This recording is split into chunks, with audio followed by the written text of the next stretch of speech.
السلام علیکم ورحمۃ اللہ وبرکاتہ۔ سورہ تبارک الذی یعنی سورہ ملک، اس کی آیت نمبر 16۔ امنتم من فی السماء ان یخسف بکم الارض فاذا ہی تمور۔ امنتم، کیا تم امن میں آ گئے ہو؟ کیا تم بے خوف ہو گئے ہو؟ کیا تمہیں نہ ڈر ہو گئے ہو؟ من فی السماء، جو آسمان میں ہے اس سے بے خوف ہو گئے ہو؟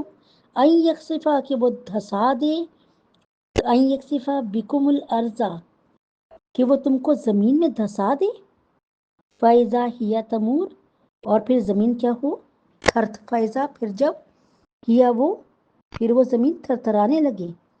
یعنی ایک دفعہ اور سن لیجیے، کیا تم اس سے نہ ڈر ہو گئے ہو جو آسمان میں ہے کہ وہ تم کو زمین میں دھسا دے اور پھر وہ زمین تھرتھرانے لگے، یعنی ہلنے لگے، زمین کو زلزلہ آ جائے۔ یہاں پر اللہ تبارک تعالیٰ فرما رہے ہیں کہ اللہ تبارک تعالیٰ فرماتے ہیں کہ یہ جو زمین ہے نا، اللہ تعالیٰ فرماتے ہیں کہ اللہ تبارک تعالیٰ آسمانوں کا بھی اور زمینوں کا بھی، ہر طرف اللہ تعالیٰ بادشاہ ہے، اس کی بادشاہت آسمانوں میں بھی ہے، زمین میں بھی ہے۔ پھر فرمایا کہ تمہارے سامنے یہ ہمارا رسول ایمان کی دعوت پیش کرتا ہے، اس کی بات مانو اور فرما برداری کرو، اس کی دعوت پر کان نہ دھرنے اور قبول نہ کرنے سے آسمان سے عذاب بھی آ سکتا ہے، اور زمین سے بھی جس ذات پاک کا حکم آسمانوں میں نافذ ہے، کیا تم اس کی طرف سے نہ ڈر ہو گئے ہو کہ وہ تمہیں زمین میں دھسا دے؟ یہی زمین جس کو تمہارے قابو میں دیا ہے، وہ اسی زمین کو تمہارے لیے ہلاکت اور عذاب کا سبب بنا سکتا ہے۔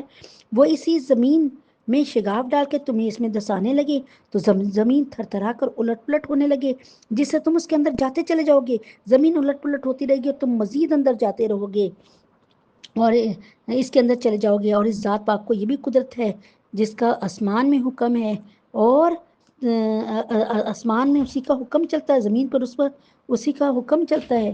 تو اللہ تبارک تعالیٰ یہاں فرما رہے ہیں کہ تم لوگوں کو اللہ تعالیٰ فرما رہے ہیں کہ میں نے تمہیں اس زمین کو تمہارے لیے مسخر کر دیا اور تمہارے تابع اور فرما بردار کر دیا۔